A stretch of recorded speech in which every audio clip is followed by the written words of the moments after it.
Charge sheet ಅನ್ನ ಎಲ್ಲ ನಮ್ಮ ನಾಯಕರನ್ನು ಬಿಡುಗಡೆ ಮಾಡ್ತಾರೆ. ಅದ್ರ ಜೊತೆ ಡಿಸ್ಕಾನ್ ನಂಬರ್ ಹಾಗೂ ವೆಬ್ಸೈಟ್ ಡೀಟೇಲ್ಸ್ ಕೂಡ ಮಾಡ್ತಾರೆ.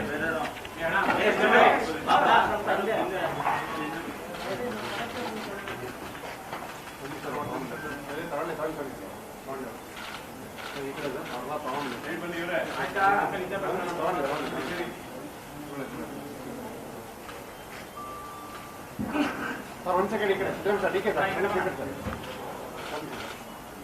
ಸರ್ ಡಿ ಕೆ ಸರ್ ಒಂದು ಸರ್ ಎಲ್ಲ ನೋಡ್ಬೇಕಪ್ಪ ನೋಡ್ತೀವಿ.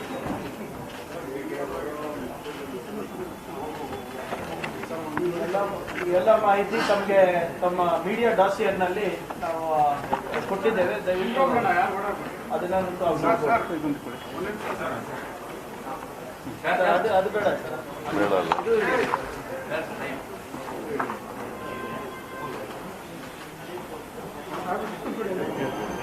ಸರ್. ಆಯ್ತಾ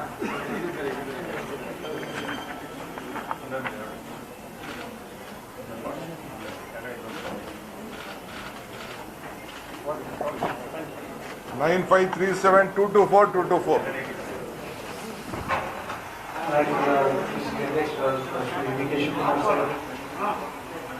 ವಿರೋಧ ಪಕ್ಷ ನಾಯಕರಾದ ಶ್ರೀ ಸಿದ್ದರಾಮಯ್ಯ ಸಾಹೇಬ್ರೆ, ಮೇಲ್ಮನೆಯ ವಿರೋಧ ಪಕ್ಷ ನಾಯಕರಾದ ಶ್ರೀ ಹರಿಪ್ರಸಾದ್ ಸಾಹೇಬ್ರೆ, ಕಾರ್ಯಾಧ್ಯಕ್ಷರಾದ ಸಲೀಂ ಸಾಹೇಬ್ರೆ, ಶಾಸಕರು ನವೀನ್ ಸಾಹೇಬ್ರೆ, ವಿಶ್ವತ್ ಸಾಹೇಬ್ರೆ, ದಿನೇಶ್ ಅಧ್ಯಕ್ಷರಾದಂಥ ಮಂಜೂರ್ ಅವರೇ, ದಿನೇಶ್ ಅವರೇ ಹಾಗೂ ಮಾಧ್ಯಮದ ಎಲ್ಲ ನಮ್ಮ ಸ್ನೇಹಿತರೆ, ಈಗ ತಮಗೆ ಗೊತ್ತಿರುವ ಹಾಗೆ ನಾಳೆಯಿಂದ ನಮ್ಮ ಯಾತ್ರೆ ಪ್ರಾರಂಭ ಆಗುತ್ತೆ. ಇವತ್ತಿನ ಪತ್ರಿಕಾ ಗೋಷ್ಠಿಯಲ್ಲಿ ಕಾರ್ಯಕ್ರಮದ ರೂಪುರೇಷೆ ಮತ್ತೆ ಪಕ್ಷದ ಏನು ನಿಲುವು ಇದೆ ಕೆಲವು ವಿಚಾರಗಳ ಬಗ್ಗೆ ಅದನ್ನು ಮೊದಲನೇದಾಗಿ ನಮ್ಮ ಅಧ್ಯಕ್ಷರಾದಂಥ ಶ್ರೀ ಡಿ ಕೆ ಶಿವಕುಮಾರ್ ಸಾಹೇಬ್ ತಮ್ಮನ್ನ ಉದ್ದೇಶಿಸಿ ಮಾತನಾಡ್ತಾರೆ. ಅದಾದ್ಮೇಲೆ ವಿರೋಧ ಪಕ್ಷದ ನಾಯಕರು ಮಾತನಾಡ್ತಾರೆ. ಅದಾದ್ಮೇಲೆ ಒಂದು ಚಾರ್ಜ್ ಶೀಟ್ ಅನ್ನ ನಾವು ಬಿಡುಗಡೆ ಮಾಡಿದ್ಮೇಲೆ ನಮ್ಮ ಯಾತ್ರೆಯ ಲಾಂಛನವನ್ನ ನಾವು ಲೋಕಾರ್ಪಣೆಯನ್ನ ನಾವು ಮಾಡ್ತೀವಿ. ಧನ್ಯವಾದ. ಎಲ್ಲ ಮಾಧ್ಯಮದ ಸ್ನೇಹಿತರೆ, ಹೊಸ ವರ್ಷ, ಹೊಸ ಪರ್ವ, ಬದಲಾವಣೆಯ ಪರ್ವ. ಅಂದ್ರೆ ಕಾಂಗ್ರೆಸ್ ಪಕ್ಷದ ವಿಜಯ ಪರ್ವ, ಕಾಂಗ್ರೆಸ್ ಪಕ್ಷದ ವಿಜಯ ಪರ್ವ ಪ್ರಾರಂಭವಾಗಿದೆ. ಈ ಪವಿತ್ರವಾದಂತ ಗಳಿಗೆಯಲ್ಲಿ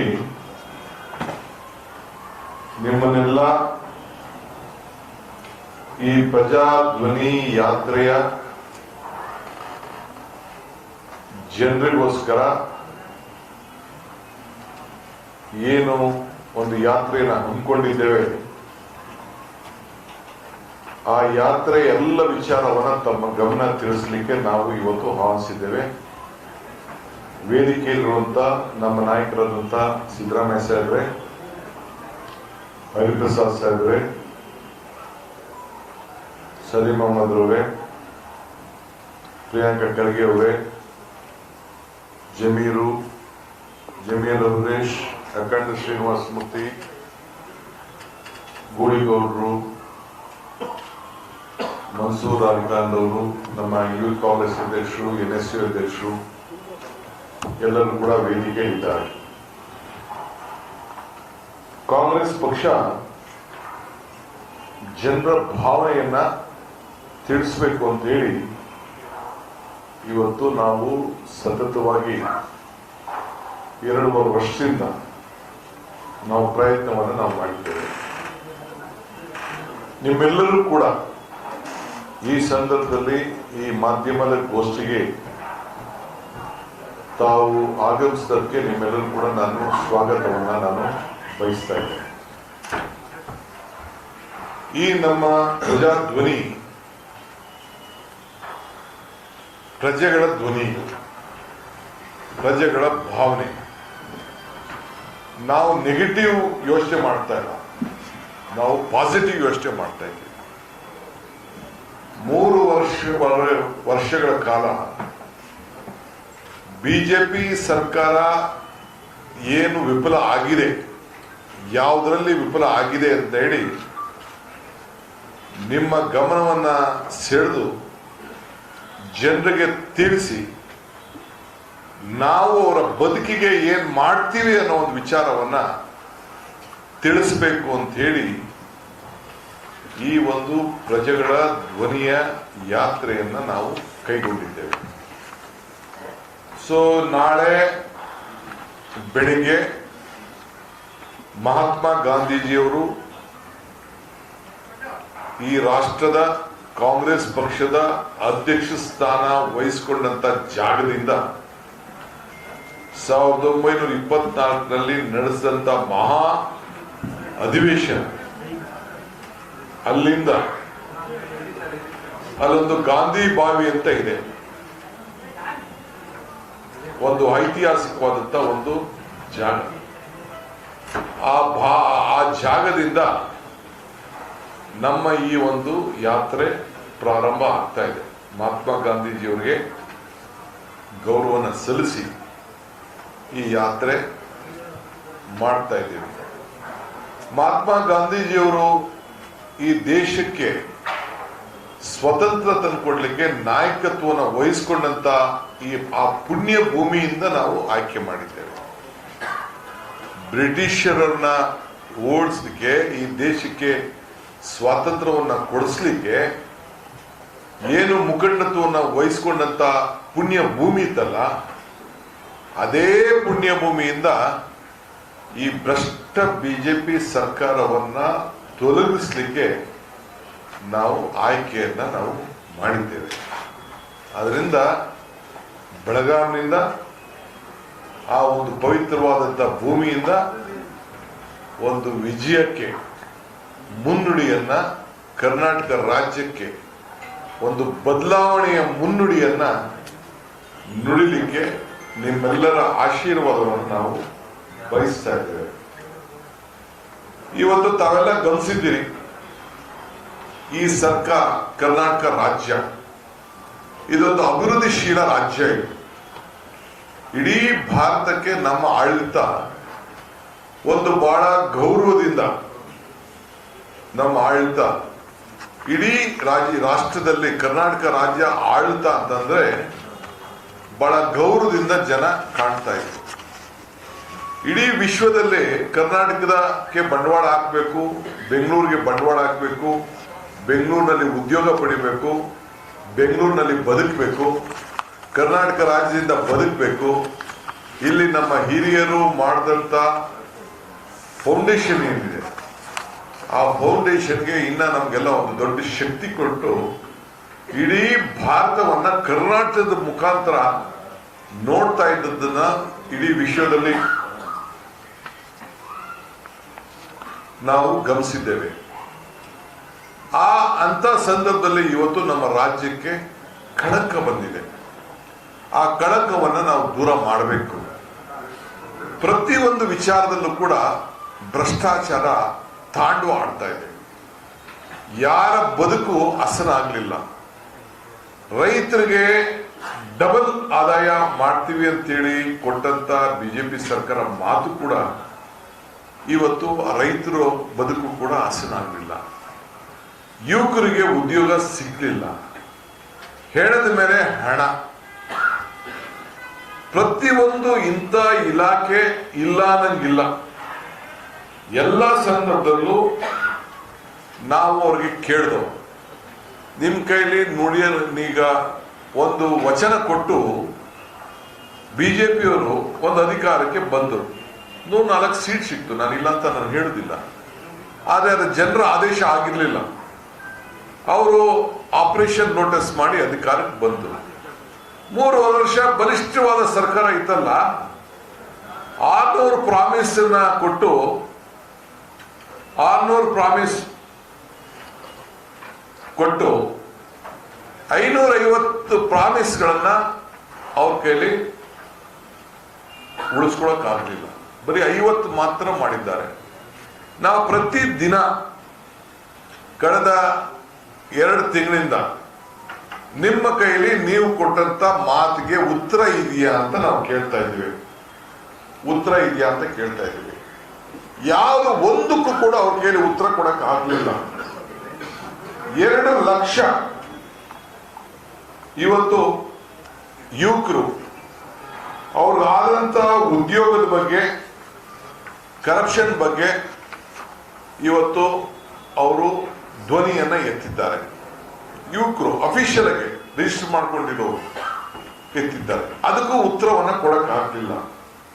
2 ಲಕ್ಷ ಕಾಂಟ್ರಾಕ್ಟರ್ಗಳು ನಮ್ಗೆ ನಾವು 40% ಲಂಚದಲ್ಲಿ ನಮ್ಗೆ ತಡ್ಕೊಳಕ್ ಆಗ್ತಾ ಇಲ್ಲ ಅಂತೇಳಿ ಅವರ ಧ್ವನಿಯನ್ನ ಎತ್ತಿದ್ದಾರೆ. ಅದಕ್ಕೂ ಕೂಡ ನೀವು ಪರಿಹಾರವನ್ನ ಕೊಡಕ್ಕೆ ಆಗ್ಲಿಲ್ಲ. ಪ್ರತಿ ಸಂದರ್ಭದಲ್ಲೂ ಕೂಡ ನಿಮ್ಮ ಆಡಳಿತದಲ್ಲಿ ಎಲ್ಲ ವರ್ಗದ ಜನ ಭಯದಿಂದ ಬದುಕೋ ರೀತಿಯಲ್ಲಿ ತಾವು ಈ ಸಂದರ್ಭದಲ್ಲಿ ತಾವು ಮಾಡ್ತಾ ಇದ್ದೀರಿ. ಸುಮಾರು 90,000 ಅಂದ್ರೆ 83 ಅಫಿಷಿಯಲ್ ಡಾಕ್ಯುಮೆಂಟ್ ಪ್ರಕಾರ 83,190 ಜನ ಯುವಕರು ಉದ್ಯೋಗವನ್ನ ಕಳ್ಕೊಂಡಿದ್ದಾರೆ. 1,258 ಕಂಪನಿಗಳು ಮುಚ್ಚೋಗುವಂತ ಒಂದು ಪರಿಸ್ಥಿತಿ ಇವತ್ತು ಬಂದಿದೆ. ಸೊ ಯಾರು ಕೂಡ ಇನ್ವೆಸ್ಟ್ಮೆಂಟ್ ಮಾಡದೆ ಪಕ್ಕದ ರಾಜ್ಯಗಳಿಗೆ ಹೋಗ್ತಾ ಇದ್ದಾರೆ. ತಾವು ಗಮನಿಸಿದಿರೋ ಏನೋ, ಹೊಸೂರು ಭಾಗಕ್ಕೆ ಯಾವ ರೀತಿ ಅಭಿವೃದ್ಧಿ ಹೋಗ್ತಾ ಇದೆ, ಹೊರಗಡೆ ರಾಜ್ಯಕ್ಕೆ ಯಾವ ರೀತಿ ಅಭಿವೃದ್ಧಿ ಹೋಗ್ತಾ ಇದೆ, ತೆಲಂಗಾಣಕ್ಕೆ ಯಾವ ರೀತಿ ಇನ್ವೆಸ್ಟ್ಮೆಂಟ್ಸ್ ಹೋಗ್ತಾ ಇದೆ, ಇವೆಲ್ಲ ನಾನು ಹೇಳಿದ್ರೆ ರಾಜ್ಯಕ್ಕೆ ಒಂದು ದೊಡ್ಡ ಅವಮಾನ ಆಗುವಂತ ಒಂದು ಪರಿಸ್ಥಿತಿ ಇವತ್ತು ಬಂದಿದೆ. ಸೊ ಅದರಿಂದ ನಮ್ಮ ಕರ್ನಾಟಕದ ಯುವಕರಿಗೆ PSI ಇರ್ಬೋದು, ಇಂಜಿನಿಯರ್ ಇರ್ಬೋದು, ಟೀಚರ್ಸ್ ಇರ್ಬೋದು, ಯಾವುದೇ ಇಲಾಖೆ ಇರ್ಬೋದು, ಯಾವುದೇ ಇಲಾಖೆ ಉದ್ಯೋಗದಲ್ಲಿ ಇಷ್ಟು ಕಾಪಿ ಮಾಡಿ ಸ್ಕ್ಯಾಂಡಲ್ಗಳು ನಡೆಸಿ ಈ ರೀತಿ ಆನ್ಸರ್ ಶೀಟ್ಗಳನ್ನ ಇವತ್ತಿನ ಕಾಲದಲ್ಲಿ, ಇಷ್ಟು ಆಧುನಿಕವಾದಂತಹ ಕಾಲದಲ್ಲಿ, ಇಷ್ಟು ನಮ್ಮ ಯಾಕೆ ಇದು ಮೀಡಿಯಾ ಸ್ಟ್ರಾಂಗ್ ಇರುವಾಗ, ಈ ಸಂದರ್ಭದಲ್ಲಿ ನಮ್ಮ IT ಪ್ರೊಫೆಷನ್ ಸ್ಟ್ರಾಂಗ್ ಇರುವಾಗ, IT ಪ್ರೊಫೆಷನ್ ನಲ್ಲೇನೆ ಈ ರೀತಿ ಬದಲಾವಣೆಯನ್ನ ಮಾಡಿ ಮೋಸ ಮಾಡಿ ತಿರ್ಚುವಂತದ್ದು ಯಾವಾಗಲೂ ಕೂಡ ಇರಲಿಲ್ಲ. IAS ಅಧಿಕಾರಿಗಳು, IPS ಅಧಿಕಾರಿಗಳು ಎಲ್ಲ ಕೂಡ ಜೈಲು ಸೇರುವಂತ ಒಂದು ಇತಿಹಾಸ ಇವತ್ತು ಬಿಜೆಪಿ ಸರ್ಕಾರ ಇವತ್ತು ಸೃಷ್ಟಿ ಮಾಡಿದೆ. ಆಮೇಲೆ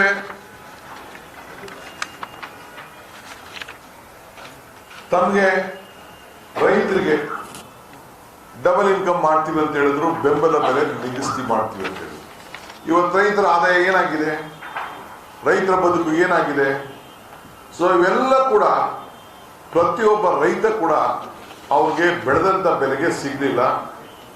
ಏನು ಸರ್ಕಾರ, ಕೇಂದ್ರ ಸರ್ಕಾರ ರೈತರ ಒತ್ತಡದ ಮೇಲೆ ಏನು ವಾಪಸ್ ತೆಗೆದುಕೊಟ್ಟು, ಅದು ಕೂಡ ಕಾಯ್ದೆನ ನಮ್ಮ ರಾಜ್ಯದಲ್ಲಿ ಇವತ್ತು ಮಾಡಲಿಲ್ಲ. ನಾವು ಪ್ರತಿಭಟನೆ ಮಾಡಿದ್ರೆ ಇಲ್ಲಿ ಅವ್ರಿಗೆ ಬೆಂಬಲವಾಗಿ ನಿಂತ್ಕೊಂಡ್ರೆ ನಮ್ಮೇಲೆಲ್ಲ ಕೇಸ್ ಹಾಕಿದ್ದಾರೆ. ನಾವು ಯಾವ್ದೇ ಧ್ವನಿ ಎತ್ತಿದ್ದೀವಿ. ಈಗ 40% ಪೇ CM ಧ್ವನಿ ಎತ್ತಿದ್ದೀವಿ, ಬೇರೆ ವಿಚಾರದಲ್ಲಿ ಧ್ವನಿ ಎತ್ತಿದ್ದೀವಿ. ನಮ್ಮೆಲ್ಲರ ಮೇಲೆ, ನಾವು ಸ್ಟೇಜ್ ಮೇಲೆ ಯಾರ್ಯಾರು ಕೂತಿದ್ದೀವಿ, ನಮ್ಮೆಲ್ಲರ ಮೇಲೂ ಕೇಸು. ಅವರ ನಾಯಕರುಗಳ ಮೇಲೆ ಅವ್ರು ಯಾವುದೇ ಕಾರ್ಯಕ್ರಮ ಮಾಡಿದ್ರೆ ಯಾರ ಮೇಲೂ ಕೇಸ್ ಇಲ್ಲ. ನಾವು ಸ್ಟೇಜ್ ಮೇಲೆ ಇರೋರ ಮೇಲೆ ಒಂದು 20 ಕೇಸ್ ಹಾಕಿದ್ದಾರೆ. ಎಲ್ಲೇ ಪ್ರತಿಭಟನೆ ಮಾಡಿದಾಗ ಕೇಸ್ ಹಾಕಿ ನಮ್ಗೆ ಕೋರ್ಟಲ್ಲಿ ಸಮನ್ಸ್ ಬಂದು ನಾವು ನ್ಯಾಯಾಲಯಕ್ಕೆ ಇವತ್ತು ನಾವು ಹೋರಾಟವನ್ನ ನಾವು ಮಾಡ್ತಾ ಇದ್ದೇವೆ. ಇವ್ರ ಕೇಸ್ಗೆ ಮತ್ತೊಂದಕ್ಕೆ ಕಾಂಗ್ರೆಸ್ ನಾಯಕರುಗಳು ಯಾರು ಕೂಡ ನಾವು ಎದುರುವಂತ ಸಂದರ್ಭ ಇಲ್ಲ.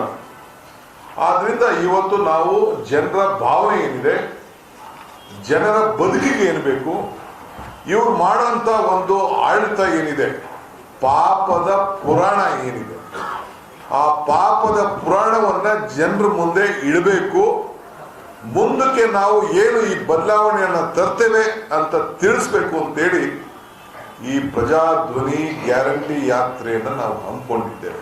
ನಾನು ಯಾಕೆ ಗ್ಯಾರಂಟಿ ಯಾತ್ರೆ ಅಂತ ಹೇಳ್ತಾ ಇದ್ದೀನಿ ಅಂದ್ರೆ, ನಾವು ಬಸವಣ್ಣನ ನಾಡಿನಲ್ಲಿದ್ದೇವೆ, ನುಡಿದಂತೆ ನಡೀತಾ ಇದ್ದೇವೆ. ಇದು ನಮ್ಮ ಸರ್ಕಾರ, ನಮ್ಮ ಕಾಂಗ್ರೆಸ್ ಪಕ್ಷದ ಯಾವಾಗಲೇ ನಾವು ಆಡಳಿತವನ್ನ ನಡೆಸಿದಾಗೆಲ್ಲ ಕೂಡ ಇದನ್ನು ನಾವು ಹಮ್ಮಿಕೊಂಡು ನಾವು ಬಂದಿದ್ದೇವೆ. ಈ ಹಿನ್ನೆಲೆಯಲ್ಲಿ ನಾವು ಈ ಒಂದು ಪ್ರಜಾಧ್ವನಿ ಯಾತ್ರೆಯನ್ನ ನಾವು ಹಮ್ಮಿಕೊಂಡಿದ್ದೇವೆ. ಇದರ ಲೋಗೋವನ್ನ, ಇದರ ಏನು ಒಂದು ಈ ಯಾತ್ರೆಯ ಹಿನ್ನೆಲೆಯನ್ನ ತಮಗೆ ನಾವು ತಿಳಿಸ್ಲಿಕ್ಕೆ ನಾವು ಬಯಸ್ತಾ ಇದ್ದೇವೆ.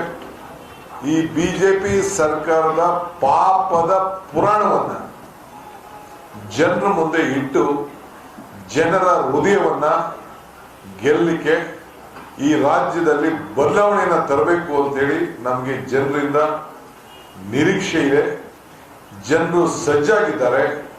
ಆ ಜನರ ಭಾವನೆಯಂತ ಪ್ರಜೆಗಳ ಭಾವನೆಯನ್ನ ಗಮನದಲ್ಲಿ ಇಟ್ಕೊಂಡು ನಾವು ಮುಂದಕ್ಕೆ ಹೆಜ್ಜೆ ಆಗ್ತಾ ಇದ್ದೇವೆ. ಅದಕ್ಕೆ ಇವತ್ತು ನಿಮಗೆ ತಿಳಿಸ್ಬೇಕು ಅಂತ ಹೇಳಿ ಇವತ್ತು ನಾವು ಕೂತಿದ್ದೇವೆ. ಇವತ್ತು ನಾನು ಎಲ್ಲ ಕರ್ನಾಟಕ ರಾಜ್ಯದ ಎಲ್ಲ ಜನತೆಗೆ ತಮ್ಮ ಮುಖಾಂತರ ಮನವಿ ಮಾಡಿಕೊಳ್ಳೋದು, ನಿಮ್ಮ ಕೈಯನ್ನ ನಮ್ಮ ಕೈಗೆ ಜೋಡಿಸಿ ನಾವೆಲ್ಲ ಒಗ್ಗಟ್ಟಿನಿಂದ ಈ ರಾಜ್ಯದಲ್ಲಿ ಬದಲಾವಣೆ ಮಾಡೋಣ. ಕೈ ಜೋಡಿಸಿ ಕರ್ನಾಡಿಗಾಗಿ ಈ ಮನವಿಯನ್ನ ಮಾಡಲಿಕ್ಕೋಸ್ಕರ ನಾನು ಇಲ್ಲಿ ನಿಂತಿದ್ದೇನೆ. ಆಮೇಲೆ ನಿಮ್ದೇನೇ ವಿಚಾರ ಇದ್ರೂ ಕೂಡ ನಿಮ್ಮ ಕೈಯನ್ನ ಜೋಡಿಸಿ ಈ ರಾಜ್ಯದಲ್ಲಿ ಬದಲಾವಣೆ ತರಲಿಕ್ಕೆ ನಾವು ಇವತ್ತು ನಿಮ್ಮ ಹೋರಾಟಕ್ಕೆ, ನಮ್ಮ ಹಕ್ಕು ನಿಮ್ಮ ಹಕ್ಕು ನಮ್ಮ ಹೋರಾಟ, ನಿಮ್ಮ ಹಕ್ಕು ನಮ್ಮ ಹೋರಾಟ, ಇದಕ್ಕೆ ತಾವು ಒಂದು ವೆಬ್ಸೈಟ್ ಕೂಡ ನಾವು ಇವತ್ತು ಅಳವಡಿಸಿದ್ದೇವೆ. ಆ ವೆಬ್ಸೈಟ್ ಕೂಡ ಆ ನಂಬರ್ ಅನ್ನ 9537 224 ಅಂದ್ರೆ 224 ಕ್ಷೇತ್ರದ ಜನತೆ ಕೂಡ ಪ್ರಜೆಗಳ ಧ್ವನಿಯನ್ನ ಅಪ್ಲೋಡ್ ಮಾಡಬೇಕು ಅಂತೇಳಿ ನಾವು ಮನವಿಯನ್ನ ಮಾಡಲಿಕ್ಕೆ ನಿಮ್ಮ ಮುಂದೆ ಕೂತಿದ್ದೇವೆ. ಇದು ನಿಮ್ಮ ಮುಖಾಂತರ ಈ ರಾಜ್ಯಕ್ಕೆ ಒಂದು ಸಂದೇಶವನ್ನ, ನಮ್ರತೆಯ ಮನವಿಯನ್ನ ನಾವು ಮಾಡ್ತಾ ಇದ್ದೇವೆ.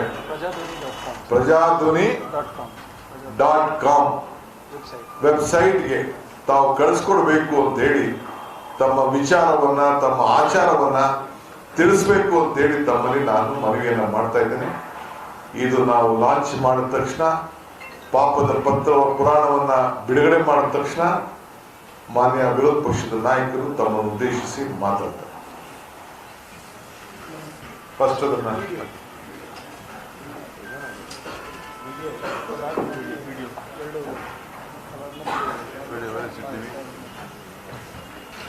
ಟಿವಿಯಲ್ಲಿ ಇದೆ ಸರ್.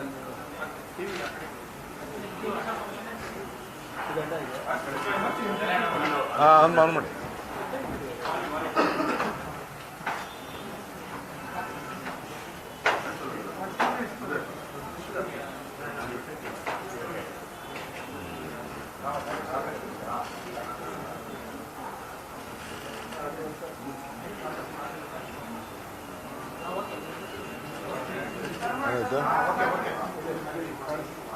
ಅಲ್ಲಿದೆ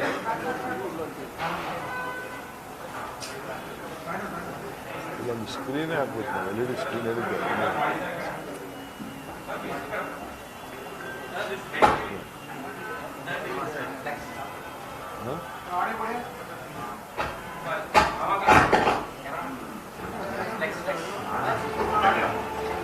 ಸರ್ವೆ ಜವಾಬ್ದಾರಿ ಹಾಕೊಂಡು ಕಳಿಸ್ಬೇಕು. ಜವಾಬ್ದಾರಿ ಹಾಕೊಂಡು ಕಳಿಸ್ಬೇಕಲ್ಲ. ಅಭಿವೃದ್ಧಿಗೆ, ಸಾಮಾಜಿಕ ನ್ಯಾಯಕ್ಕೆ, ಜನಪರ ಯೋಜನೆಗಳಿಗೆ, ಮೂಲ ಸೌಕರ್ಯಗಳಿಗೆ ದೇಶಕ್ಕೆ ಮಾದರಿಯಾಗಿತ್ತು ಕರ್ನಾಟಕ. ಅಭಿವೃದ್ಧಿಯಲ್ಲಿ ವಿಜಯ ಸಾಧಿಸಿ ಸಮೃದ್ಧಿಯ ನಾಡಾಗಿತ್ತು. ಸರ್ವೇ ಜನಾಂಗದ ಶಾಂತಿಯ ತಾಣವಾಗಿತ್ತು ಕರ್ನಾಟಕ.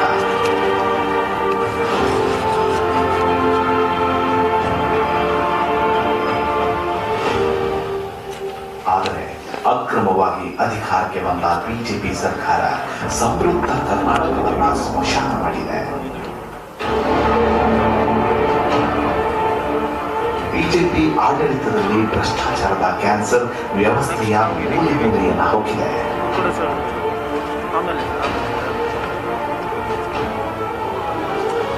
ಇತಿಹಾಸದಲ್ಲೇ ರಾಜ್ಯ ಕಂಡ ಅತ್ಯಂತ ಭ್ರಷ್ಟ ಸರ್ಕಾರ ಈ 40% ಸರ್ಕಾರ. ಜನರ ಅತ್ಯಗತ್ಯವಾದ ಹಾಲು, ಮೊಸರು, ಅಡಿಗೆ ಎಣ್ಣೆ ಇಂದು ದುಬಾರಿಯಾಗಿದೆ. ಪೆಟ್ರೋಲ್ ಈಗ 102 ರೂಪಾಯಿಯಾಗಿದೆ. ಗ್ಯಾಸ್ ಬೆಲೆ 1000 ರೂಪಾಯಿಗಳ ಹಿಡಿದಾಗಿದೆ. ಬಡವರ ವಿರೋಧಿ ಬಿಜೆಪಿ ಸರ್ಕಾರ ಜನಸಾಮಾನ್ಯರ ರಕ್ತ ಹೀರ್ತಿದೆ. ರೈತರು ಬೆಂಬಲ ಬೆಲೆ, ಬೆಳೆ ಪರಿಹಾರ, ಕರೆಂಟಿಗಾಗಿ ರಸ್ತೆಗಿಳಿದು ಪ್ರತಿಭಟನೆ ಮಾಡಿದರೆ ರೈತರ ಮೇಲೆಯೇ ಲಾಠಿ ಚಾರ್ಜ್ ಮಾಡಲಾಗಿದೆ. ಚರ್ಮ ಗಂಟು ರೋಗದಿಂದ ಸಾವಿರಾರು ಗೋವುಗಳು ಸತ್ತು ರೈತರಿಗೆ ಅಪಾರ ನಷ್ಟವಾದರೂ ಸರ್ಕಾರ ಮಾತ್ರ ತಲೆ ಕೆಡಿಸಿಕೊಳ್ಳದೆ ಹಣ ಮಾಡುವುದರಲ್ಲಿ ಮಗ್ನವಾಗಿದೆ. ದೇಶ ಕಟ್ಟಬೇಕಿರುವ ಯುವಕರು ಕೆಲಸವಿಲ್ಲದೆ ಕುಳಿತಿದ್ದಾರೆ. ಬಿಜೆಪಿ ಸರ್ಕಾರದ ಕಮಿಷನ್ ದುರಾಸೆಗೆ ಸಾವಿರಾರು ಸರ್ಕಾರಿ ಹುದ್ದೆಗಳು ಇನ್ನೂ ಖಾಲಿಯಿವೆ. ಶಾಲೆಗಳು ಬಿರುಕುಬಿಟ್ಟಿವೆ. ಸಾರಿಗೆ ಬಸ್ ವ್ಯವಸ್ಥೆ ಇಲ್ಲದೆ ಮಕ್ಕಳು ಶಾಲೆ ಬಿಟ್ಟಿದ್ದಾರೆ. ಬಿಜೆಪಿ ಆಡಳಿತದಲ್ಲಿ ದಲಿತರ, ಹಿಂದುಳಿದ ವರ್ಗಗಳ ಮೇಲಿನ ದೌರ್ಜನ್ಯಗಳು 26% ಹೆಚ್ಚಾಗಿದೆ. ರೈತರು, ಮಹಿಳೆಯರು, ಮಕ್ಕಳು, ಗಂಡಸರು, ಅಲ್ಪಸಂಖ್ಯಾತರು, ಕಾರ್ಮಿಕರು, ಯುವಕರು, ನೌಕರರು ಹೀಗೆ ನಿರ್ಮಾಣ ವರ್ಗದ ಜನರು ಬಿಜೆಪಿ ಆಡಳಿತದಲ್ಲಿ ನರಕ ಯಾತನೆ ಅನುಭವಿಸುತ್ತಿದ್ದಾರೆ. ಜನರೇ, ನಮ್ಮ ಕರ್ನಾಟಕವನ್ನ ನಾವಿದ್ದು ಹಿಂಪಡಿಬೇಕಿದೆ. ಸಂವಿಧಾನವನ್ನ ಉಳಿಸಿ ಕರ್ನಾಟಕವನ್ನ ಮತ್ತೆ ಅಭಿವೃದ್ಧಿಯ ಹಾದಿಯಲ್ಲಿ ಮುಂದುವರಿಯಬೇಕಿದೆ. ನಿಮ್ಮ ಅಭಿವೃದ್ಧಿಗಾಗಿ, ನಿಮ್ಮ ಕುಟುಂಬದ ಸಮೃದ್ಧಿಗಾಗಿ, ಕರ್ನಾಟಕದ ಪ್ರಗತಿಗಾಗಿ ಮತ್ತು ದೇಶದ ಒಳಿತಿಗಾಗಿ ಎಲ್ಲರೂ ಧ್ವನಿ ಏರಿಸಬೇಕಿದೆ. ರೈತರ ಧ್ವನಿ, ಮಹಿಳೆಯರ ಧ್ವನಿ, ಯುವ ಜನತೆಯ ಧ್ವನಿ, ಮಕ್ಕಳ ಧ್ವನಿ, ಕಾರ್ಮಿಕರ ಧ್ವನಿ, ದಲಿತರ ಧ್ವನಿ, ಅಲ್ಪಸಂಖ್ಯಾತರ ಧ್ವನಿ, ಬಡವರ ಧ್ವನಿ, ಆದಿವಾಸಿಗಳ ಧ್ವನಿಗಳು ಕಹಳೆಯಂತೆ ಮೊಳಗಲಿ. ನದಿಗಳು ಸೇರಿ ಸಾಗರವಾಗುವಂತೆ, ಕ್ರಾಂತಿಯ ಕಿಡಿಗಳು ಸೇರಿ ಹೋರಾಟದ ಕಿಚ್ಚಾಗುವಂತೆ ನಿಮ್ಮೆಲ್ಲರ ಧ್ವನಿಗಳು ಸೇರಿ ಪ್ರಜಾಧ್ವನಿಯಾಗಲಿ. ಬನ್ನಿ, ಪ್ರಜಾಧ್ವನಿ ಯಾತ್ರೆಯಲ್ಲಿ ಪಾಲ್ಗೊಳ್ಳಿ. ನಮ್ಮ ಕರುನಾಡನ್ನ ಉಳಿಸಲು ಕೈ ಜೋಡಿಸಿ.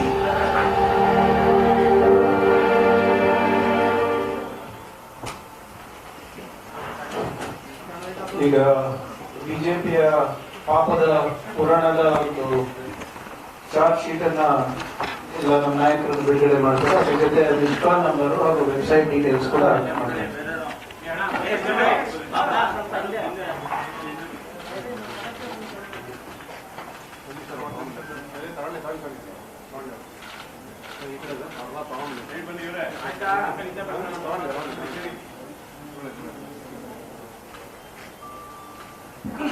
ಸರ್ ಒಂದು ಸೆಕೆಂಡ್ ಈ ಕಡೆ sir D K sir sir D K sir ಒಂದು ಸರ್ ಎಲ್ಲ ನೋಡ್ಬೇಕಪ್ಪ, ನೋಡ್ತೀವಿ.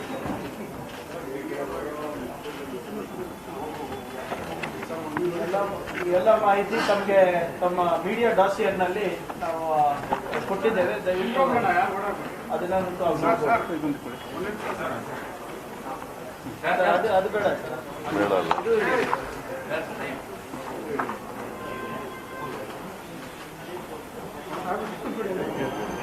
ಸರ್. ಆಯ್ತಾ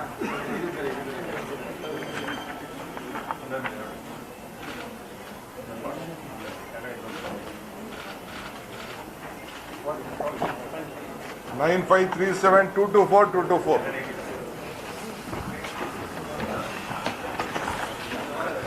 ಈಗ ತಮ್ಮನ್ನು ಉದ್ದೇಶಿಸಿ ವಿರೋಧ ಪಕ್ಷದ ನಾಯಕರು ಮಾತನಾಡ್ತಾರೆ.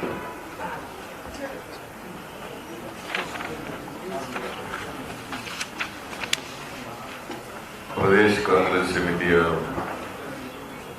ಅಧ್ಯಕ್ಷರಾದಂತಹ ಶ್ರೀ ಟಿ ಕೆ ಶಿವಕುಮಾರ್ ಅವರ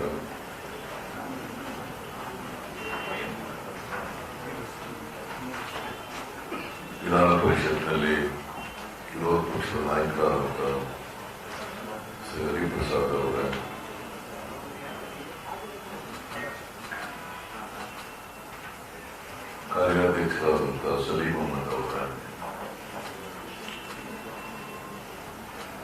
ಮಾಜಿ ಮಂತ್ರಿಗಳಾದಂಥ ಜಮೀರ್ ಅಹಮದ್ ಖಾನ್ ಅವರ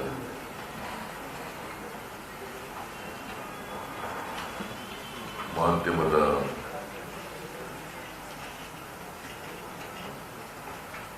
ಅಧ್ಯಕ್ಷರಾದಂಥ ಶ್ರೀ ಪ್ರಿಯಾಂಕ್ ಮಲ್ಲಿಕಾರ್ಜುನ ಖರ್ಗೆ ಅವರೇ, ವೇದಿಕೆ ಮೇಲಿರ್ತಕ್ಕಂಥ ಇತರ ಎಲ್ಲ ಸ್ನೇಹಿತರೆ, ಮಾಧ್ಯಮದ ಎಲ್ಲ ಗೆಳೆಯರೇ, ಈಗಾಗಲೇ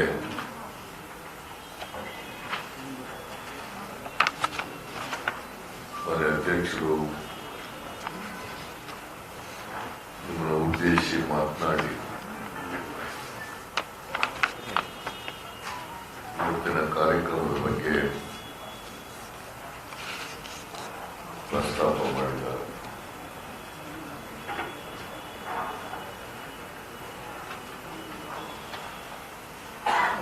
ಇವತ್ತು ಪ್ರದೇಶ ಕಾಂಗ್ರೆಸ್ ಸಮಿತಿಯ ವತಿಯಿಂದ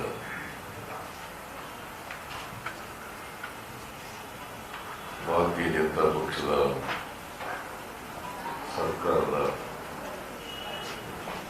ಮೇಲೆ ಒಂದು ಆರೋಪ ಪಟ್ಟಿಯನ್ನು ಬಿಡುಗಡೆ ಮಾಡಿದ್ದೀವಿ. ಅದಕ್ಕೆ ನಾಮಕರಣ ಮಾಡಿರತಕ್ಕಂಥದ್ದು ಪಾಪದ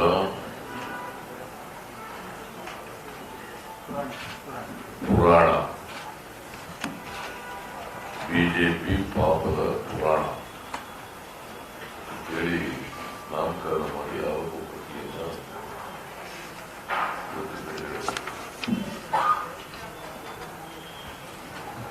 ಈಗಾಗಲೇ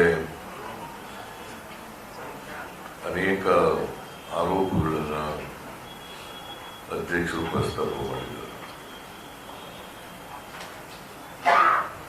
ಬಿಜೆಪಿ ಸರ್ಕಾರ ಅನೈತಿಕ ಮಾರ್ಗದಿಂದ ರಚನೆಯಾದಂಥ ಸರ್ಕಾರ. ಇದು ಒಂದು ಅನೈತಿಕ ಸರ್ಕಾರ. ಯಾಕಂದ್ರೆ 2018ರಲ್ಲಿ ಇವರಿಗೆ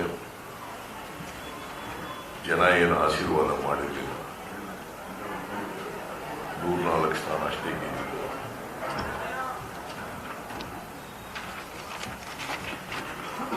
ಆದರೆ ಆಪರೇಷನ್ ಕನ್ನಡ ವಿರುದ್ಧ ಅನೈತಿಕವಾಗಿ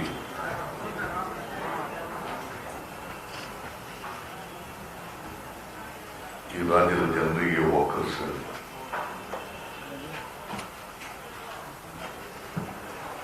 ಕೋಟ್ಯಾಂತರ ರೂಪಾಯಿ ಪಾಪನಾಣವನ್ನು ಖರ್ಚು ಮಾಡಿ ಶಾಸಕರನ್ನ ಕೊಂಡುಕೊಂಡು ಸರ್ಕಾರ ರಚನೆ ಮಾಡಿದೆ.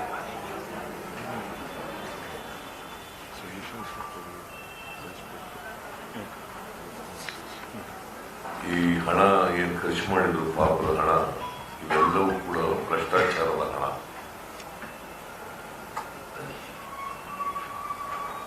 ಇವರು ಅಧಿಕಾರಕ್ಕೆ ಬಂದ ಮೇಲೆ ಭ್ರಷ್ಟಾಚಾರ ಸಾಗರದಲ್ಲಿ ಮುಳುಗೋದು.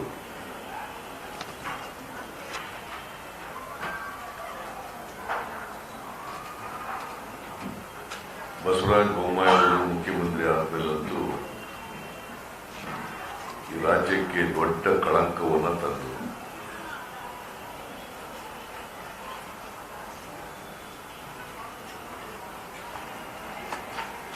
ಯಡಿಯೂರಪ್ಪನವರು ಮುಖ್ಯಮಂತ್ರಿ ಆಗಿರುವಾಗ ಕೊರೋನಾ ರೋಗ ಬಂದಂತ ಸಂದರ್ಭದಲ್ಲಿ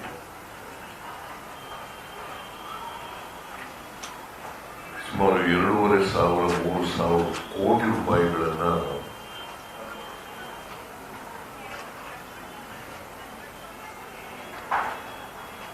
ಆ ರೋಗ ಬಂದ ಸಂದರ್ಭದಲ್ಲಿ ಭ್ರಷ್ಟಾಚಾರ ಮಾಡಿದ್ರು. ಇದನ್ನು ನಾವು ಅಸೆಂಬ್ಲಿನಲ್ಲಿ ಪ್ರಸ್ತಾಪ ಮಾಡಿದ್ದು ತಾತ್ಕಾಲಿಕ ಸಮಯ. ಅದರ ಉತ್ತರ ಕೊಡದೆ ಜಾರ್ಖಂಡ್,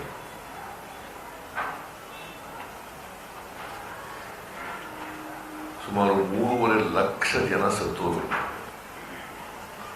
3 5.5 ಲಕ್ಷ ಜನ ಸತ್ತು. ಅದರಲ್ಲೂ ಸುಳ್ಳು ಹೇಳಲು ಪರಿಹಾರ ಕೊಡಲಿಲ್ಲ.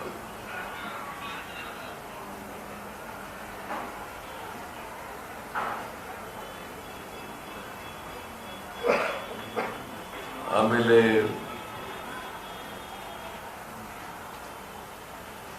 ರಾಜ್ಯ ಕಂಡಂತ ಅತ್ಯಂತ ದುರ್ಬಲ ಮುಖ್ಯಮಂತ್ರಿ ಯಾರಪ್ಪ ಅಂತಂದ್ರೆ ಬಸವರಾಜ ಬೊಮ್ಮಾಯಿ. ಬರೀ ಭ್ರಷ್ಟ ಅಷ್ಟೇ ಅಲ್ಲ, ಅತ್ಯಂತ ದುರ್ಬಲ ಮುಖ್ಯಮಂತ್ರಿ. ಕೇಂದ್ರ ಸರ್ಕಾರದ ಮೇಲೆ ಹೇಳ್ತದಿಂದ ವರ್ತಿಸತಕ್ಕಂಥ ಸರ್ಕಾರ. ನಾನು ಜವಾಬ್ದಾರಿಯಿಂದ ಈ ಮಾತುಗಳನ್ನು ಹೇಳ್ತಾ ಇದ್ದೀನಿ. 15th finance commission interim report ನಲ್ಲಿ 9,495 ಕೋಟಿ, 5,495 ಕೋಟಿ, 5,495 ಕೋಟಿ ರಾಜ್ಯ ಸರ್ಕಾರಕ್ಕೆ ಕೊಡಬೇಕು ಅಂತೇಳಿ 15ನೇ ಹಣಕಾಸಿನ ಆಯೋಗವು ಶಿಫಾರಸು ಮಾಡಿದೆ.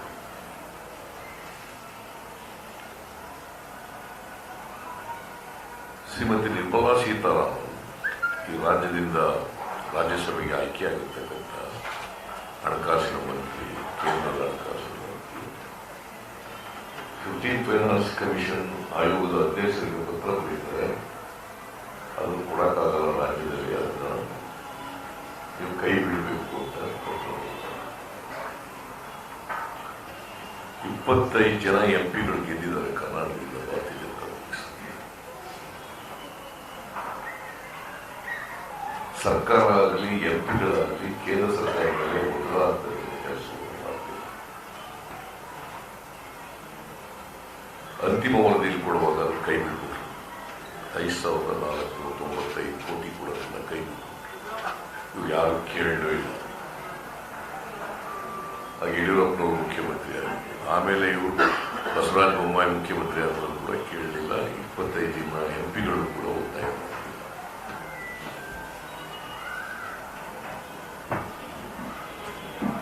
ಯಾಕೆ ಅದನ್ನ ಮಾಡಿದ್ರು? ವಿಶೇಷ ಅನುದಾನ ಕೊಡಬೇಕು ಅಂತ ಮಾಡಿದ್ರು. 14th ಫೈನಾನ್ಸ್ ಕಮಿಷನ್ಗೂ 15th ಫೈನಾನ್ಸ್ ಕಮಿಷನ್ಗೂ 1.07% ಕಡಿತ ಮಾಡಿದ್ರು. ನಮ್ಮ ತೆರಿಗೆಯ ಪಾಲು 1.07% ಕಡಿತ ಮಾಡಿದ್ರು. ಅದಕ್ಕೋಸ್ಕರ ವಿಶೇಷ ಅನುದಾನ ಅಂತೇಳಿ ಶಿಫಾರಸು ಮಾಡಿದ್ರು. ನಮಗೆ 5,495 ಇದು ತಕರಾರಿಲ್ಲ. ಯಾಕಂತಂದ್ರೆ ಅವ್ರ ಮೇಲೆ ಒತ್ತಡ ಆಗ್ತಕ್ಕಂಥ ಕೆಲಸ ಮಾಡಿ, ಪ್ರೈಮ್ ಮಿನಿಸ್ಟರ್ ಮೇಲೆ, ಫೈನಾನ್ಸ್ ಮಿನಿಸ್ಟರ್ ಮೇಲೆ ಒತ್ತಡ ಆಗ್ತಕ್ಕಂಥ ಕೆಲಸ ಮಾಡಲಿಲ್ಲ. ಇವರು ಏಡಿತನದಿಂದ ರಾಜ್ಯಕ್ಕೆ ಅನ್ಯಾಯ ಆಯಿತು. ಅಷ್ಟೇ ಅಲ್ಲ, ಕೇಂದ್ರ ಸರ್ಕಾರದಿಂದ ಬರ್ತಕ್ಕಂಥ ನಮ್ಮ ತೆರಿಗೆ ಪಾಲು ಕಡಿಮೆ ಆಯಿತು.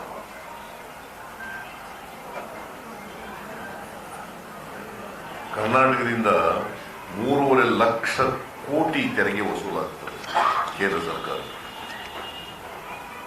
3.5 ಲಕ್ಷ ಕೋಟಿ income tax, corporate tax, GST, petrol ಮೇಲೆ ಟ್ಯಾಕ್ಸು, ಸೆಸ್ಸು, ಸರ್ಚಾರ್ಜು ಎಲ್ಲ ಸೇರಿ 3.5 ಲಕ್ಷ ಕೋಟಿ ಮಾಡ್ತಾರೆ. ಅದರಲ್ಲಿ ನಮಗೆ ಬರ್ತಕ್ಕಂಥದ್ದು ಅತ್ಯಂತ ಕಡಿಮೆ ಹಣ ನಮಗೆ ಕೊಡ್ತಾರೆ. ಬೇರೆ ರಾಜ್ಯಗಳ ಕಂಪೇರ್ ಮಾಡಿದ್ರೆ ನಮಗೆ ಮಾಡ್ತಾರೆ. ಹಾಗಾಗಿನೇ ಇವತ್ತು ರಾಜ್ಯದಲ್ಲಿ ಸಾಲ ಮಾಡಬೇಕಾದಂಥ ಪರಿಸ್ಥಿತಿ ನಿರ್ಮಾಣ ಆಗಿದೆ. You will be surprise to know, ಸ್ವಾತಂತ್ರ್ಯ ಬಂತನಿಂದ ಇವತ್ತಿನವರೆಗೆ, ನಾನು 2018 ಮಾರ್ಚ್ವರೆಗೆ ಈ ರಾಜ್ಯದ ಮೇಲಿದ್ದಂಥ ಸಾಲ 2,42,000 ಕೋಟಿ. ಈ ವರ್ಷದ ಮಾರ್ಚ್ ಎಂಡ್ವರೆಗೆ 5,40,000 ಕೋಟಿ ಆಗ್ತದೆ. 5,40,000 ಕೋಟಿ. 70 ವರ್ಷಗಳಲ್ಲಿ 2,42,000 ಕೋಟಿ. ಕೇವಲ 4-5 ವರ್ಷಗಳಲ್ಲಿ 3 ಲಕ್ಷ ಕೋಟಿ ಸಾಲ. 3 ಲಕ್ಷ ಕೋಟಿ. ಇದರ ಪರಿಣಾಮವಾಗಿ ರಾಜ್ಯ ಸರ್ಕಾರ ಪ್ರತಿ ವರ್ಷ ಅಸಲು ಮತ್ತು ಬಡ್ಡಿ 43,000 ಕೋಟಿ ಕೊಡಬೇಕಾದ ಪರಿಸ್ಥಿತಿ. 43,000 crores ಡೆಟ್ ಸರ್ವಿಸ್ ಕೊಡಬೇಕಾದ್ರೆ ಪ್ರಿನ್ಸಿಪಲ್ ಅಮೌಂಟ್ ಅಂಡ್ ಇಂಟ್ರೆಸ್ಟ್. 29,000 ಕೋಟಿ, ಅಸಲು 14,000 ಕೋಟಿ. ಜಾಸ್ತಿ ನಾವು ಸಾಲ ಮಾಡೋದಷ್ಟು ಕೂಡ ಡೆಟ್ ರೀಪೇಮೆಂಟ್ ಜಾಸ್ತಿ ಆಗ್ತಾ ಹೋಗ್ತಾ ಇರ್ತದೆ. ಡೆವಲಪ್ಮೆಂಟ್ಗೆ ಹಣ ಕಡಿಮೆ ಆಗ್ತಾ ಹೋಗ್ತದೆ. ಇವತ್ತು ಪ್ರತಿ ಒಬ್ಬ ಕನ್ನಡಿಗರ ಮೇಲೆ 86,000 ಕೋಟಿ ಸಾಲ ಇದೆ. 86,000 ರೂಪಾಯಿ ಸಾಲ ಇದೆ. 86,000 ರೂಪಾಯಿ ಸಾಲ ಪ್ರತಿಯೊಬ್ಬ ಕನ್ನಡಿಗರ ಮೇಲೆ.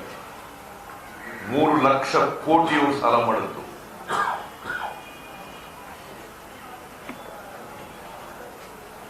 ಈ ರಾಜ್ಯ ಉಳಿತದ? ಈ ರಾಜ್ಯ ಉಳಿಸಲಿಕ್ಕೋಸ್ಕರವಾಗಿ ಜನರ ಕಷ್ಟಗಳನ್ನು ಪರಿಹಾರ ಮಾಡಲಿಕ್ಕೋಸ್ಕರವಾಗಿ ಈ ರಾಜ್ಯವನ್ನು ಭ್ರಷ್ಟಾಚಾರದಿಂದ ಮುಕ್ತಗೊಳಿಸಲಿಕ್ಕೋಸ್ಕರವಾಗಿ ಕಾಂಗ್ರೆಸ್ ಪಕ್ಷ ಅಧಿಕಾರಕ್ಕೆ ಬರಬೇಕು.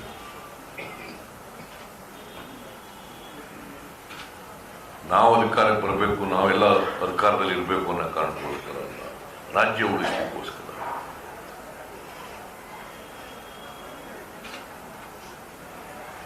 ಯಾವತ್ತೂ ಕೂಡ ಕರ್ನಾಟಕದ ಇತಿಹಾಸದಲ್ಲಿ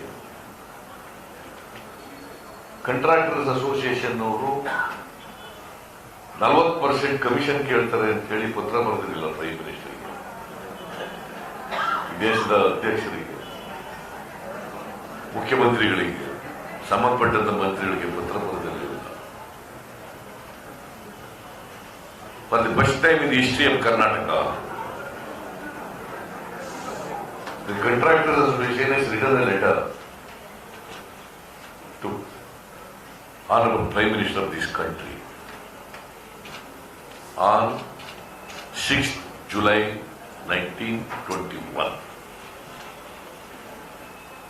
On 6th July 2021. So far, the Prime Minister of this country has not replied to this letter, nor he has taken any action against this government.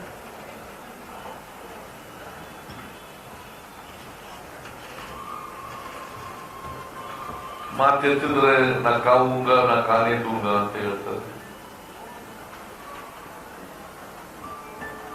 ಇದು ಡೋಂಗಿತನ ಅಂತಕ್ಕಂಥದ್ದು ಬಹಳ ಸ್ಪಷ್ಟವಾಗಿ ಅರ್ಥ. ಇವತ್ತು ಬರೀ ಪ್ರಾಜೆಕ್ಟ್ಗಳ ಅಪ್ರೂವಲ್ನಲ್ಲಿ 40% LOC ಕೊಡಬೇಕಾದ್ರೆ ಇವರಲ್ಲೆಲ್ಲ 40% ಕಮಿಷನ್ ಅಂತ ಅವ್ರು ಹೇಳಿದ್ದಾರೆ. ಅದಲ್ಲದೆ ರಿಕ್ರೂಟ್ಮೆಂಟ್ ನಲ್ಲಿ ಕಮಿಷನ್, ಲಂಚ, ಪೋಸ್ಟಿಂಗ್ ನಲ್ಲಿ ಲಂಚ, ಟ್ರಾನ್ಸ್ಫರ್ಗಳಲ್ಲಿ ಲಂಚ, ಪ್ರಮೋಷನ್ಗಳಲ್ಲಿ ಲಂಚ. ಪಾಪ ಅಧಿಕಾರಿಗಳು ಬಾಯಿ ಬಿಡ್ತಾ ಇಲ್ಲ, ಖಾಸಗಿಯಾಗಿ ನಮ್ಮ ಜೊತೆ ಹೇಳ್ತಾರೆ.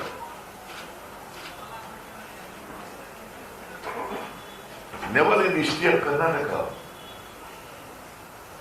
ಅಂಗಡಿನಲ್ಲಿ ಮೆನು ಕಾರ್ಡ್ ಇಟ್ಟ ರೀತಿಯಲ್ಲಿ ಇವೆಲ್ಲ ಲಂಚ್ಗಳೆಲ್ಲ ಮಾಡಕ್ ಶುರು ಮಾಡುತ್ತೆ. ಹೋಟೆಲ್ಗಳಲ್ಲಿ ಮೆನು ಲಿಸ್ಟ್ ಇದೆಯಲ್ಲ, ಹಂಗೆ ಮಾಡ್ಬಿಟ್ಟಿದ್ದಾರೆ. ಇದೊಂದು ರೀತಿ ಅಲಿಬಾಬಾ ಮತ್ತು 40 ಮಂದಿ ಕಳ್ಳರ ಕೂಟ ಇದ್ದಾಗ ಇದು ಸರ್ಕಾರ. ಅಲಿಬಾಬಾ और 40 चोर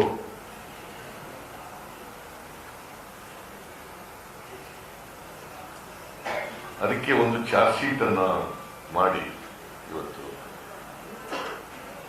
ಜನರ ಮುಂದೆ ಹೀಗೆ ಎಲ್ಲ ಹೇಳಿದ್ರೆ ನಾನು ಮತ್ತೆ ರಿಪೀಟ್ ಮಾಡಕ್ ಹೋಗಲ್ಲ, ಅವೆಲ್ಲ ಏನಾಗಿದೆ ರಿಪೀಟ್ ಮಾಡಕ್ ಹೋಗಲ್ಲ. ಆ ಚಾರ್ಜ್ ಶೀಟ್ ಅನ್ನ ಜನರ ಮುಂದೆ ಇಡ್ತಕ್ಕಂಥ ಕೆಲಸ ಮಾಡ್ತಾ ಇದ್ದಾರೆ.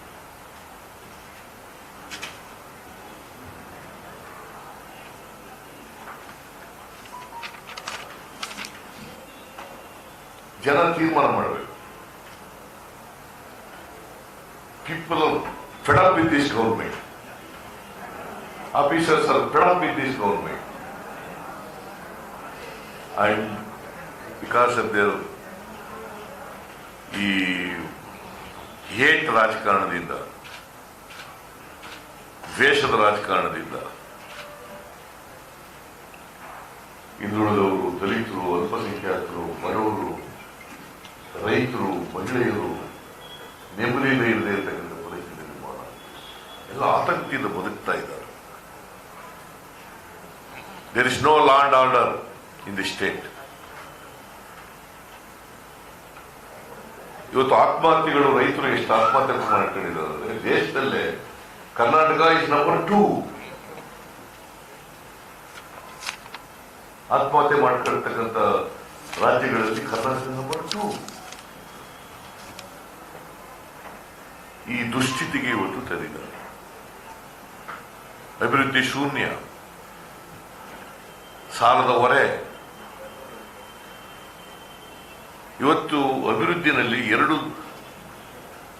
ಡಿಕೇಡ್ಸ್ ಹಿಂದಕ್ಕೆ ತಗೊಂಡು ಹೋಗ್ಬಿಟ್ಟಿದ್ದಾರೆ.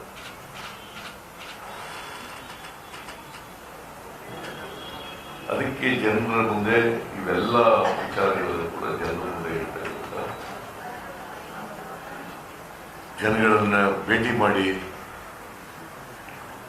ಅವರ ಧ್ವನಿಯಾಗಬೇಕು ಅಂತೇಳಿ ನಾವು ಪ್ರಜಾಧ್ವನಿ ಯಾತ್ರೆಯನ್ನ ಹಮ್ಮಿಕೊಂಡಿದ್ದೇವೆ. ಜನರ ನಿರೀಕ್ಷೆಗಳು, ಆಕಾಂಕ್ಷೆಗಳು, ಜನರ ಸಲಹೆಗಳು ಏನಿದಾವೆ ಅಂತಕ್ಕಂಥದ್ದು ಕೂಡ ಗೊತ್ತಾಗುತ್ತೆ. ಅದಕ್ಕೋಸ್ಕರ ಮೊದಲನೇ ಹಂತದಲ್ಲಿ ಜಿಲ್ಲಾ ಮಟ್ಟದಲ್ಲಿ ರಥಯಾತ್ರೆಯನ್ನು ಪ್ರಾರಂಭ ಮಾಡ್ತಾ ಇದ್ವಿ. ಆಮೇಲೆ ಸಮಯದ ಅಭಾವದಿಂದ, ಕಡಿಮೆ ಇರೋದ್ರಿಂದ ಎಲ್ಲ ಮತಕ್ಷೇತ್ರಗಳಿಗೆ ಎಲ್ಲರೂ ಒಟ್ಟಿಗೆ ಹೋಗಕ್ಕೆ ಸಾಧ್ಯ ಆಗಲ್ಲ ಅಂತೇಳಿ 2 ಗುಂಪುಗಳನ್ನ ಮಾಡಿದ್ದೀವಿ. ಒಂದು ಗುಂಪು headed by D K Shivakumar and other senior leaders are there. The another group headed by me and senior leaders are there in my group also. ಮೊದಲನೇ ಹಂತದಲ್ಲಿ ನಾನು ಉತ್ತರ ಕರ್ನಾಟಕ, ಹೈದರಾಬಾದ್ ಕರ್ನಾಟಕ ಭಾಗದಲ್ಲಿ ಎಲ್ಲ ಕ್ಷೇತ್ರಗಳಲ್ಲಿ ಹೋಗ್ತೀವಿ, ನಾನು ಮತ್ತು ನಮ್ಮ ಮುಖಂಡರು. ಆಮೇಲೆ ಡಿ ಕೆ ಶಿವಕುಮಾರ್ ಅವರ ತಂಡ ಹಳೆ ಮೈಸೂರು ಭಾಗದಲ್ಲಿ ಎಲ್ಲ ಕ್ಷೇತ್ರಗಳಿಗೆ ಹೋಗ್ತಾರೆ. 2ನೇ ಫೇಸ್ನಲ್ಲಿ ನಾನು ದಕ್ಷಿಣ ಕರ್ನಾಟಕಕ್ಕೆ ಬರ್ತೀನಿ, ಅವರು ಉತ್ತರ ಕರ್ನಾಟಕಕ್ಕೆ ಹೋಗ್ತಾರೆ. ಸೊ ಹೀಗೆ ಇಡೀ ರಾಜ್ಯದ ಎಲ್ಲ ಮತಕ್ಷೇತ್ರಗಳಿಗೆ ಭೇಟಿ ಕೊಟ್ಟು, ಮೂಲೆಗಳಿರ್ತಕ್ಕಂಥ ಜನರನ್ನ ಭೇಟಿ ಕೊಟ್ಟು, ಇವರ ದುರಾಡಳಿತ, ಭ್ರಷ್ಟಾಚಾರ, ರಾಜ್ಯಕ್ಕಾಗಿರ್ತಕ್ಕಂಥ ಅನ್ಯಾಯ, ಸಾಲದ ಹೊರೆ,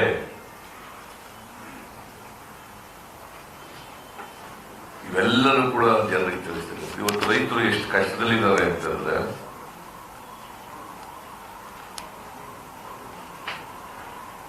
ನರೇಂದ್ರ ಮೋದಿಯವರು ರೈತರ ಆದಾಯ ದುಪ್ಪಟ್ಟು ಮಾಡ್ತೀವಿ ಅಂತ. ಇವತ್ತು ರೈತರ ಆದಾಯ ಕುಸಿತಾ ಇದೆ. ಆನ್ ದಿ ಅದರ್ ಹ್ಯಾಂಡ್ ಕೃಷಿ ಖರ್ಚು ಮಾಡ್ತಕ್ಕಂಥ ಖರ್ಚು ವೇಗವಾಗಿ ಏರಿಕೆ ಆಗ್ತಾ ಇದೆ. ನೀವು ಯಾವುದೇ ರೈತರು ಬೆಳೀತಕ್ಕಂಥ ಪದಾರ್ಥಗಳು ನೋಡಿ, ನೀವು ಕಬ್ಬು ಇರ್ಬೋದು, ಅಡಿಕೆ ಇರ್ಬೋದು, ರಾಗಿ ಇರ್ಬೋದು, ಭತ್ತ ಇರ್ಬೋದು, ತೊಗರಿ ಇರ್ಬೋದು, ಶೇಂಗಾ ಇರ್ಬೋದು. ಇವತ್ತು ರೈತರು ಕೇಂದ್ರದಲ್ಲಿ ಹೋರಾಟ ಮಾಡಿದ್ರು ಅಂತೇಳಿ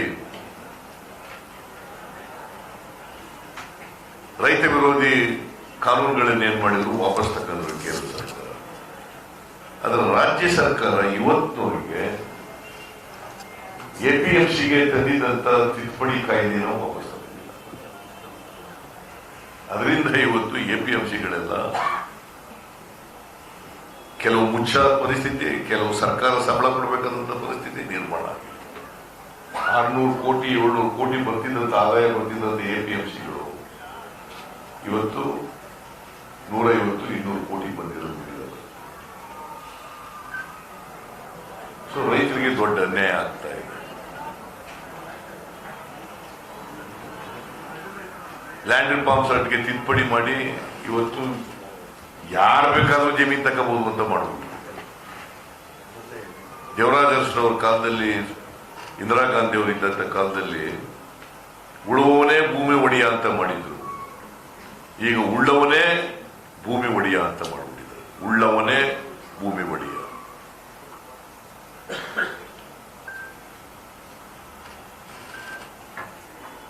ಇವತ್ತೆಲ್ಲ ರೈತರನ್ನ ಹಾಳು ಮಾಡ್ತಾ ಇದ್ದಾರೆ. ರೈತರು ಇವತ್ತು ಕಣ್ಣೀರಲ್ಲಿ ಕೈ ತೊಳಿತಕ್ಕಂಥ ಪರಿಸ್ಥಿತಿ ನಿರ್ಮಾಣ ಆಗಿದೆ. ಬೆಲೆ ಏರಿಕೆ ಅಂತೂ ಗಗನ ಮುಟ್ಟಿಬಿಟ್ಟಿದೆ.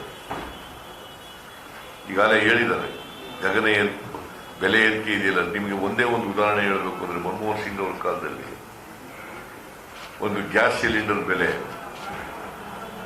419 ರೂಪಾಯಿ ಇತ್ತು. ಇವತ್ತೆಷ್ಟಾಗಿದೆ? 1050-1100 ರೂಪಾಯಿ ಆಗ್ತದೆ. What is the difference? ಓಲಿ ಯಥಾತತ್ವ ಏರಿಕೆ ಆಗ್ಬಿಡದೆ. ಕ್ರೂಡ್ ಆಯಿಲ್ ಬೆಲೆ ಇಂಟರ್ನ್ಯಾಷನಲ್ ಮಾರ್ಕೆಟ್ನಲ್ಲಿ ಅಂತ ಇದೆಯಾ? ಕಡಿಮೆ ಆಗಿದೆ. ಮನಮೋಹನ್ ಸಿಂಗ್ ಅವ್ರ ಕಾಲಕ್ಕಿಂತ ಕಡಿಮೆ ಆಗಿದೆ. ಮತ್ತೆ ಯಾಕೆ ಪೆಟ್ರೋಲ್ ಡೀಸೆಲ್ ಬೆಲೆ ಎಲ್ಲ ಜಾಸ್ತಿ ಆಯ್ತು? ಗ್ಯಾಸ್ ಬೆಲೆ ಎಲ್ಲ ಯಾಕೆ ಜಾಸ್ತಿ ಆಯ್ತು? ಗೊಬ್ಬರದ ಬೆಲೆ ಎಲ್ಲ ಜಾಸ್ತಿ ಯಾಕಾಯ್ತು?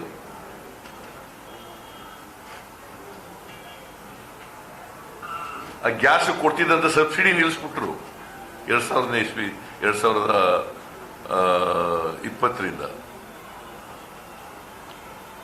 ಹಾಗಾಗಿ ಗ್ಯಾಸ್ ಬೆಲೆ ಮನಮೋಹನ್ ಸಿಂಗ್ ಅವರು ಸಬ್ಸಿಡಿ ಕೊಡ್ತಾ ಇದ್ರು. ಇವರು ಪೆಟ್ರೋಲ್ ಬೆಲೆ, ಡೀಸೆಲ್ ಬೆಲೆ ಟ್ಯಾಕ್ಸ್ ಅನ್ನು ಹೆಚ್ಚು ಮಾಡಿದ್ರು.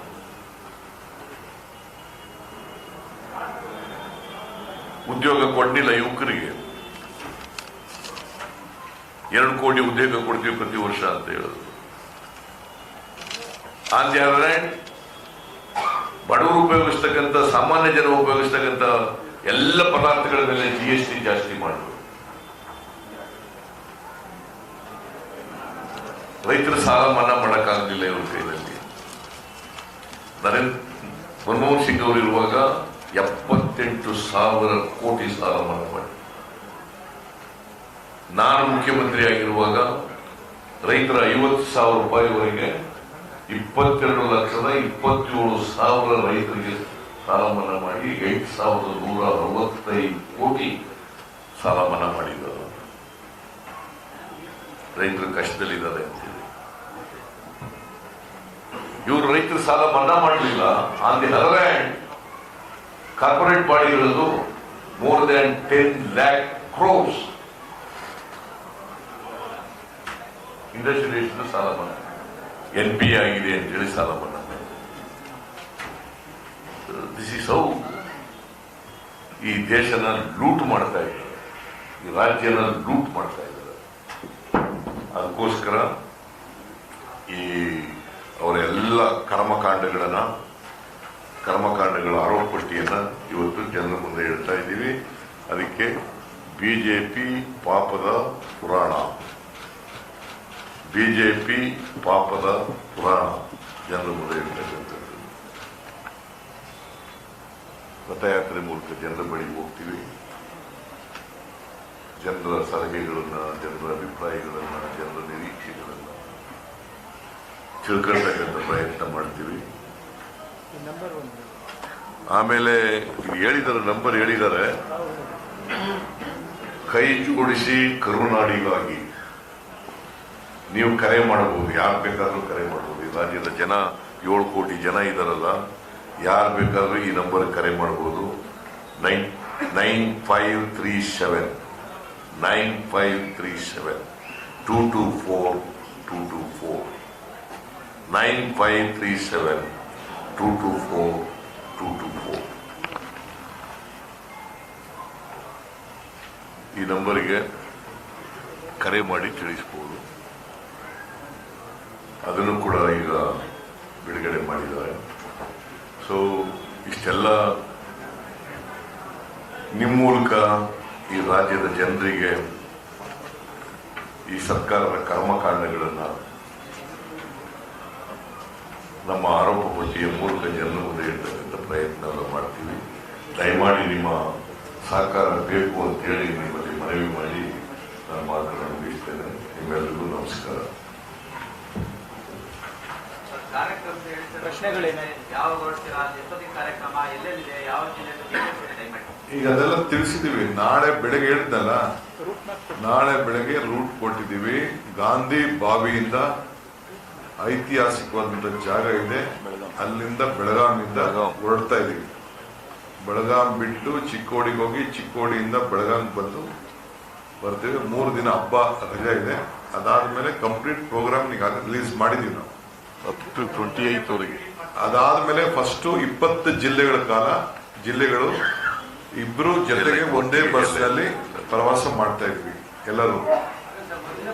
ಅದಾದ್ಮೇಲೆ ನಾವು ತಾಲೂಕು ಬೇರೆ ಬೇರೆ ಹಂಚ್ಕೊಂಡು ದಕ್ಷಿಣ ಕರ್ನಾಟಕ, ಉತ್ತರ ಕರ್ನಾಟಕ ಹೋಗ್ತೀವಿ. ಈಗಾಗಲೇ ಚರ್ಚೆ ನಡೀತಾ ಇದೆ. ಕಮಿಟಿ ಎಲ್ಲ ಕಂಪ್ಲೀಟ್ ಎಲ್ಲ ರಿಪೋರ್ಟ್ಸ್ ಎಲ್ಲ ಕೊಟ್ಟಿದ್ದಾರೆ, ಕಂಪೇರ್ ಮಾಡ್ತಾ ಇದ್ದಾರೆ. ಹಬ್ಬ ಮಾರಣೆಗೆ ಈ ಹಬ್ಬದ ದಿನನೂ ಒಂದು ಮೀಟಿಂಗ್ ಇದೆ. ಅದಾದ್ಮೇಲೆ will do it. Thank you ಎಲ್ರಿಗೂ ನಮಸ್ಕಾರ.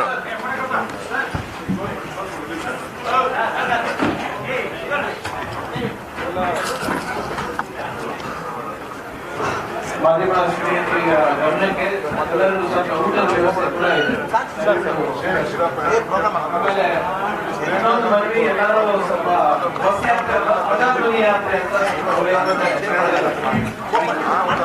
ಅರ್ಧ ಗಂಟೆ